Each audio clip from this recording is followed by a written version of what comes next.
Alfa Romeo finds itself in a similar position with the 2018 Stelvio SUV, which, as a high-riding utilitarian built atop the lovely 10 Best Cars winning Giulia sedan, bolsters Alfa's lineup in its return to the U.S. market.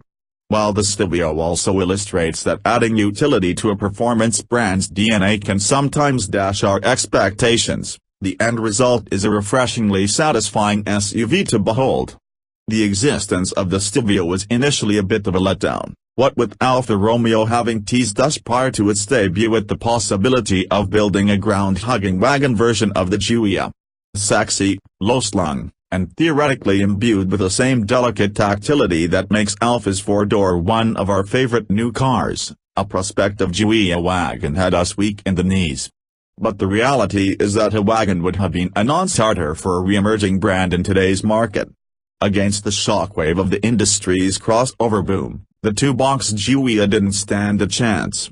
Serving the masses enter the Stelvio, which is designed to sop up the spills of suburban life with 19 cubic feet of cargo space behind its rear seats, 57 cubes with the seats stowed, and a seating height about 6 inches loftier than the sedans.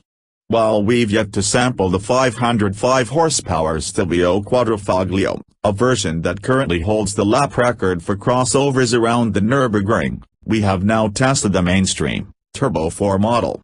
The Stelvio's mechanical makeup shadows that of the Giulia, a turbocharged 2.0-liter inline-4 making 280 horsepower and 306 pounds-to-feet of torque, backed by an 8-speed automatic transmission. Alfa's all-wheel drive system, which is $2,000 extra on the Giulia, is standard on all Stelvios. The crossover also benefits from the shared aluminum-intensive architecture, which helps make the 4,037-pound Stelvio significantly lighter than many of its peers, including the latest Audi Q5 and BMW X3. That lightness didn't translate to greater fuel economy in our testing, however. Our car's 19-mile-per-gallon observed figure was 3 miles per gallon less than its EPA city estimate and toward the lower end of the compact ute segment. And its 26-mile-per-gallon performance on our 75-mile-per-hour highway fuel economy loop came up 2 miles per gallon short of its highway rating. For reference, the all-wheel drive Giulia we previously tested weighed 377 pounds less and managed 23 and 32 miles per gallon in the same measures.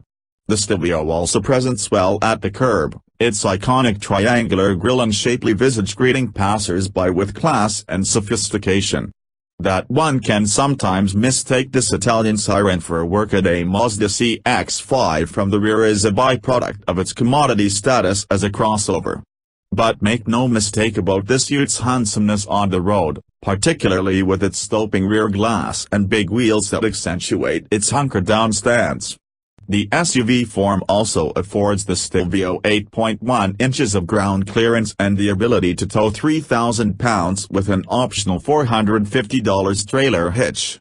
Running the numbers, the Stelvio's cabin design is virtually identical to the Giulia's, with ample room for 4 occupants but not quite as much space to stretch out as in a BMW X3. Cargo space is on the small end of the spectrum, barely surpassing the hold of a Porsche Macan, but the overall ergonomics are sound and the integrated starter button in our example's flat-bottom steering wheel makes for a neat display piece.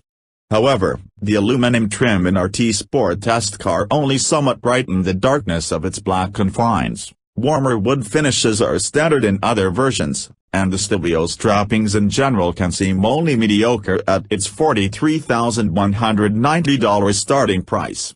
Its synthetic dash-top material in particular looks cheap and almost reptilian in texture. One glance at the inside of any of the German alternatives provides proof that the interior of a utility vehicle can be quite snazzy. Standard equipment is plentiful, with all Stelvios coming with Brembo front and rear brakes, adaptive Vixenon headlights, dual-zone automatic climate control, leather upholstery, 10-way power-adjustable front seats, a 7.0-inch color TFT display in the cluster, a 6.5-inch central infotainment screen, and Apple CarPlay and Android Auto.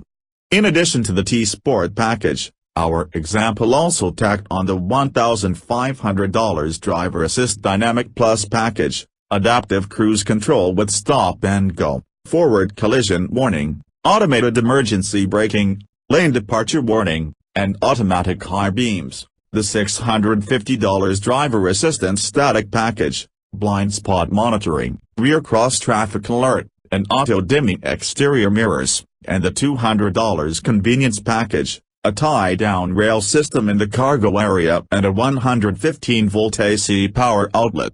Other extras that pushed our Alfa's as-tested price to a not insignificant $55,440 included a $1,350 dual-pane sunroof, $950 for navigation and the upgraded 8.8-inch center display that is standard on T models, a $900 Harman Kardon premium stereo, and $2,200 for Rosso Competizione tri-coat paint. With sales of crossovers far surpassing those of station wagons, the Stelvio surely will pave the development path for better, future Alfas in ways a long-roofed Giulia never could. We most look forward to testing the racy Quadrifoglio, but even this standard version makes a strong showing as a more practical take on one of our favorite drivers' cars, and it's a fetching addition to the SUV scene.